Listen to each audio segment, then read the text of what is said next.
से सॉल्व कर देना। अनसीन पहले से इसका नाम ही अनसीन, सीन नहीं है अनसीन, मतलब कभी भी देखा नहीं गया। ऐसा भी होता है कि आप कोई टेक्स्ट पढ़े होते हैं, उस टेक्स्ट से क्वेश्चन आता है तो लेकिन क्वेश्चन पेपर पे लिखा होता है अनसीन पैसेज। एक्सट्रैक्ट जो होते हैं वो अलग होते हैं, विदाउट एक्सट्रैक्ट जो होते हैं पोएम होते हैं वो अलग होते हैं, और जो अनसीन होते हैं वो अलग होते हैं। तो अनसीन को कैसे सॉल्व करते हैं? सबसे फर्स्ट पॉइंट है रीड केयरफुली। ऐसे केयरफुली मतलब पहला काम क्या करना है, जब भी हम हमारे पास एग्जाम में क्वेश्चन पेपर आए, क्वेश्चन पेपर आने के बाद हमें क्या करना है, अनसीन पैसेज को नहीं रीड करना। पहला काम ये है कि हमें जो क्वेश्चन हमसे बन है पहले वो करना है ना, जो क्वेश्चन हमसे बन है वो करें। जब सभी क्वेश्चन बनने वाले समाप्त हो जाए तब हमें अनसीन के पास आना है, अनसीन को रीड करना है। जब रीड करें उस समय हमारे माइंड में ये थॉट नहीं आना चाहिए कि मुझसे नहीं बनता, ये मुझसे नहीं बन पाएगा और डिफरेंट है ना, क्योंकि जैसे हम ये सोच लेते हैं कि हमारे माइंड में आ जाता है कि हमसे नहीं बनेगा, तो हम उसके लिए प्रयास नहीं करेंगे। अगर हम प्रयास नहीं करेंगे तो सॉल्व नहीं होगा। तो पहला काम ये करना है कि उसे हमें ये थिंक करना है कि सब बनेगा, है ना, कहा ऑल इज वेल। ओके, तो रीड करेंगे, और रीड करते समय बाकी कुछ सोचना नहीं, सिर्फ रीड करना। One time read, second time also read, और जब सेकंड टाइम रीड कर लेंगे तो रीड करने के बाद हम क्या करना है, क्वेश्चन को रीड करना है। क्वेश्चन में ऑप्शन दिए होते हैं, ऑप्शन को यूज करना पड़ता है। तो हमें क्वेश्चन को रीड करना है, और क्वेश्चन को रीड करने के बाद क्वेश्चन को समझना है। We have to understand the question. जब हम क्वेश्चन को समझने की कोशिश करेंगे तो क्या होगा, क्वेश्चन समझ में आएगा। जब क्वेश्चन समझ में आएगा तो हम क्या करेंगे, धीरे से अनसीन पैसेज को रीड करेंगे। और इस समय जब रीड करेंगे, क्योंकि हमने क्वेश्चन पढ़ लिया है, क्वेश्चन पढ़ लिया है तो हमें क्या करना है, हमें क्वेश्चन से रिलेटेड जो लाइन मिलेगी उसके अंदर लाइन करनी है। अब बिना अपने से क्वेश्चन में जाना, क्वेश्चन नंबर 1 से लेकर जाना है। मान लीजिए क्वेश्चन में पूछ रहा है कि हूं से क्वेश्चन कर रहा है, हूं से क्वेश्चन कर रहा है, हमें उनका आंसर बताना कौन कर रहा है। मैंने कहा यहाँ पर कौन बैठा है, स्टोरी चल रही कोई, शेर जंगल में बैठा था, जंगल में कौन बैठा था, गुफा के अंदर कौन था, बात नहीं है। अब किस कौन था इसकी बात क्वेश्चन हुआ ना, तो जैसे मैंने कहा कि who lived in the forest। अब स्टोरी में लायन के बारे में बात हो रही थी, और अब स्टोरी में आपने पढ़ा था कि लायन जो है जंगल में रहता है। अब क्वेश्चन भी पूछ लिया कि who lived in the forest। अब जब सॉल्व करेंगे तो ये lived in the forest दिखा नहीं है, क्वेश्चन ऐसा अनसीन में ऐसा लिखा था, कौन सा हमारा time there was a lion in the forest. अब कौन रहता था ये नहीं लिखा है ना कि lion lived in the forest, ऐसा नहीं लिखा है।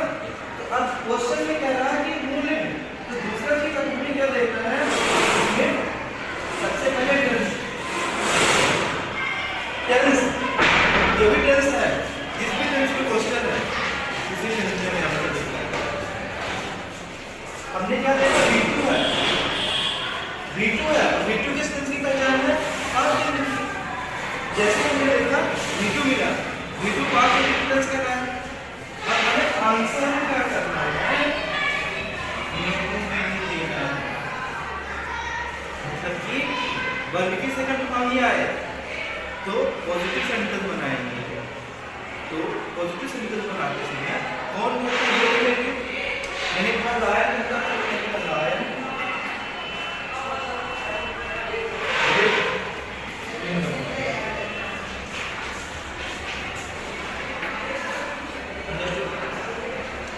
पहले हमने क्या किया कि हमने टेंस पहचानने के बाद किसे कहा जा रहा है, कौन है जो जंगल में रहता है।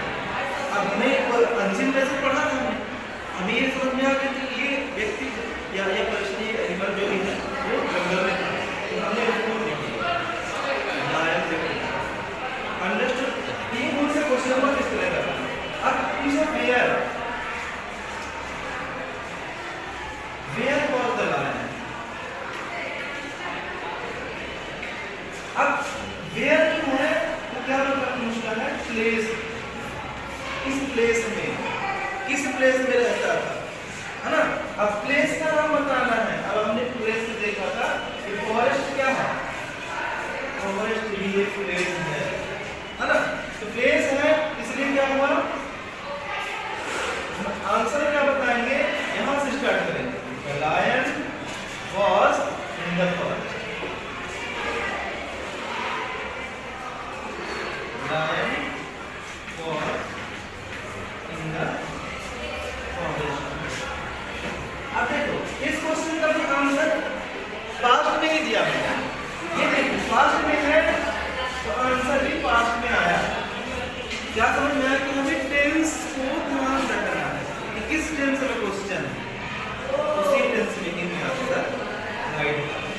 अगर हम टेंस में गलत कर देंगे तो आंसर ऑप्शन है, तो ऑप्शन तो आपको पता ही है कि फॉरेस्ट ही होना चाहिए, चाहे वो चूज द करेक्ट आंसर हो चाहे उसको राइट कर दे, दोनों में हमें इसी तरह से क्वेश्चन होता है। उनका हो गया, वेयर का होगा। अब हमारे लिए क्वेश्चन है where, why were children running here and there.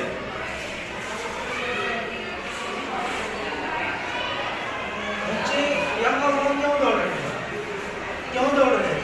अब व्हाई जो है रीजन लेगा, रीजन पूछ रहा है क्यों दौड़ रहे हैं। या अब फॉरेस्ट की बात हो या किसी टॉपिक, तो अनसीन प्लेसेस से कुछ भी हो सकता है, टॉपिक प्लेसेस में कुछ भी दिया जा सकता है। हमें तो क्वेश्चन किसी तरह से बने, वायर पूछेगा, वेयर पूछेगा, whom पूछेगा, whose पूछेगा, whom पूछेगा, तो हमें आंसर अपने ही लड़के की बात समझ में आई। अब पूछा जा रहा है कि why were children running here and there? बच्चे हम क्यों दौड़ रहे हैं? Because teacher were in the art class. That's why the children were running here and there. Understood? Here also question comes in past, answer also comes in the past. तो हमें ये ध्यान रखना है, पूरा का पूरा मेन मीनिंग हमें ये ध्यान रखना है। पहला काम हमारी मेमोरी रहने के टेंस को पकड़ना है। टेंस इज अ की है ना, जो चाहे तो टेंस चाहे ग्रामर को ले जाए, क्वेश्चन आंसर हो, है ना, चाहे तो अनसीन जैसे हो, चाहे वो ग्रामर सॉल्विंग